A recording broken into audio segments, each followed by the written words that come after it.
राजस्थान में भिवाड़ी जनपद के रहने वाले 22 वर्षीय प्रियंकुश सनातनी नाम का एक युवक करीब 2500 किलोमीटर की पदयात्रा करके आज नाथ नगरी बरेली पहुंचा, जिसने भारत को हिंदू राष्ट्र घोषित करने की मांग के साथ 15 अगस्त 2023 को गुजरात के द्वारकाधीश से आध्यात्मिक यात्रा शुरू की थी।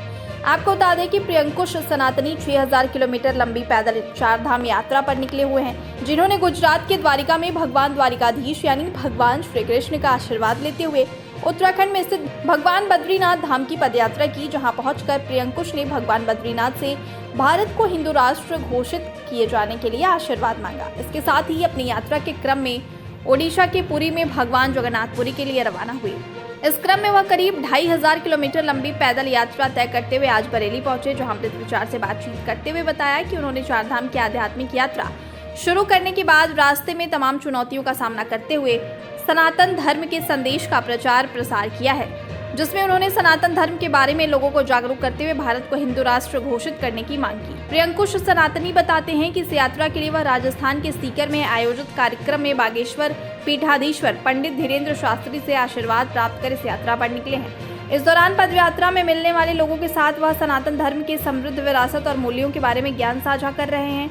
वहीं पदयात्रा के दौरान प्रियंकुश विश्राम के लिए मंदिरों, धर्मशालाओं, होटलों और अपने साथ लेकर चल रहे फ्लोटिंग टेंट का सहारा लेते हैं। वहीं दूसरे धर्मों को लेकर प्रियंकुश का कहना है कि सभी धर्मों का मूल सनातन ही है, जो वसुधैव कुटुंबकम की भावना के साथ जीता है और दूसरों को जीने देता है। दरअसल प्रियंकुश अब तक अपनी पदयात्रा में गुजरात के द्वारिका में भगवान द्वारिकाधीश और उत्तराखंड में भगवान बद्रीनाथ का आशीर्वाद लेकर यात्रा पूरी करने के लिए निरंतर चल रहे हैं। वहीं शेष 3500 किलोमीटर की पदयात्रा में ओडिशा के पुरी स्थित भगवान जगन्नाथपुरी और केरल राज्य में रामेश्वरम धाम के दर्शन करने के साथ ही इस यात्रा का समापन हो जाएगा।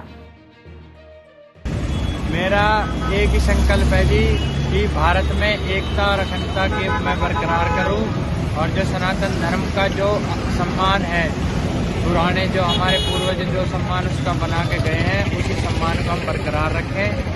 उदयनिधि जैसे या आजकल आप देख रहे होंगे बहुत लोग चर्चा में जो सनातन धर्म के खिलाफ बहुत ही अपशब्दों का प्रयोग कर रहे हैं, वह गलत विचार देखा रहे हैं। सनातन धर्म हमेशा एकता व अखंडता की बात करता है, ये मानव कल्याण की बात करता है। कहाँ से आपने यात्रा शुरू करी है? ये यात्रा मैंने 15 अगस्त 2023 को द्वारकाधीश गुजरात से शुरू करी है।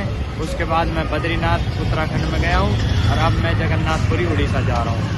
उसी दौरान आपसे मुलाकात हुई। कहाँ तक ये आपकी यात्रा रहेगी? ये मेरी चार धाम की पद यात्रा है, जैसे कि मैं आपको बता चुका हूँ। इसमें जगन्नाथपुरी और रामेश्वरम मेरे 2 धाम और बच रहे हैं, और द्वारकाधीश और बद्रीनाथ मैंने पूर्ण कर दिए हैं। समापन कहाँ पर होगा इसका समापन रामेश्वरम में जाके होगा। रामेश्वरम कब तक पहुँचने का लक्ष्य है यहाँ पर? मेरी उम्मीद है जी मैं दिसंबर के महीने में रामेश्वरम में आपसे मुलाकात दोबारा कर सकूँ। इस यात्रा के दौरान आपको कहाँ पर कठिनाइयाँ हो रही हैं और क्या कुछ कठिनाइयों का आपने सामना किया है? कठिनाइयाँ देखी जाए तो कुछ नहीं होती। भगवान परीक्षा लेते हैं कि आप सच्चे मन से चल रहे हैं या आपके मन में कोई खोट विचार तो नहीं है। मेरा कुछ दिनों पहले मुजफ्फरनगर में मेरे साथ एक चले भाई का एक्सीडेंट हुआ था कार से, जिसकी फ्रैक्चर हुआ था। मुकेश जैन में वर्तमान हॉस्पिटल है मुजफ्फरनगर में, उसमें उसका इलाज हुआ था। उसके बाद रुड़की में मेरा फ़ोन चोरी हुआ, और मैं भी इन सब कठिनाइयों के बाद भी अपना संकल्प पूरा करने के लिए आगे आपको बढ़ता दिख रहा हूँ। अच्छा, रात को विश्राम करने का और खाने पीने का आपके पास क्या व्यवस्था रहती है? खाने पीने की और विश्राम की यही है, जैसी प्रभु इच्छानुसार होता है सब कार्य। आपसे मेरी मुलाकात हुई है, ये भी प्रभु के इच्छानुसार हुई है। मंदिर, आश्रम, होटल या फिर मेरे पास एक टेंट है जिसका मैं प्रयोग करता हूँ खाने के लिए। होटल, ढाबे या मंदिर, आश्रम में मेरा प्रयोग होता है आहार का। इस यात्रा में आपके परिजनों और समाज के किसी व्यक्ति का आपको सहयोग मिल रहा है? मेरे को सभी लोग का सहयोग मिलता जा रहा है जी, सभी का आशीर्वाद है। जो मैं इतनी लंबी यात्रा अकेले अभी तक कर चुका हूँ। मैं हाल ही में धीरेन्द्र शास्त्री जी से भी आशीर्वाद मिल लिया था। उसके बाद जगह जगह मेरे बड़े बुजुर्ग या जो भी लोग मेरी बात सुनते हैं वो मेरे को सम्मान देते हैं, वे आशीर्वाद देते हैं। अच्छा, बागेश्वर धाम वाले जो धीरेन्द्र शास्त्री की आप बात कर रहे हैं, उनकी तरफ से हिंदू राष्ट्र को लेकर क्या कहा गया है? उनकी तरफ से यही कहा गया है जी कि हिंदू राष्ट्र जल्द ही घोषित होगा। भारत एक हिंदू राष्ट्र बनना चाहिए, क्योंकि दुनिया में इतने सारे देश हैं और एक भी हिंदू राष्ट्र नहीं है।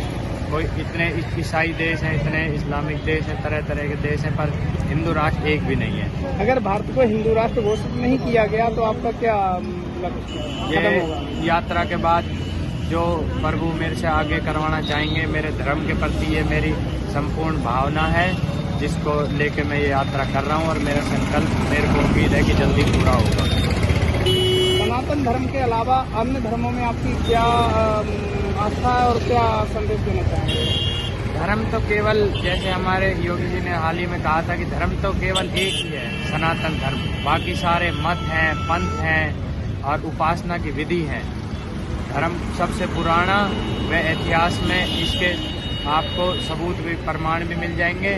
सनातन धर्म ही सबसे पुराना है और सभी के तार, सभी हमारे पूर्वजों के तार सनातन धर्म से जुड़े हुए हैं। लेकिन तमाम ऐसे लोग हैं जो सनातन को नहीं मानते, उनके लिए क्या संदेश है आपका? हर कोई सनातनी है जी। जो सनातन धर्म ही एक केवल ऐसा धर्म है जो मानव कल्याण की बात करता है, जो हमें सिखाता है कि चींटी को आटा दे खिला के उसके जीवन की रक्षा करना हमारा परम धर्म है। जब हम किसी जीव का अपमान नहीं करते, उसका इतना सम्मान कर रहे हैं, तो मनुष्य का तो क्यों नहीं करेंगे?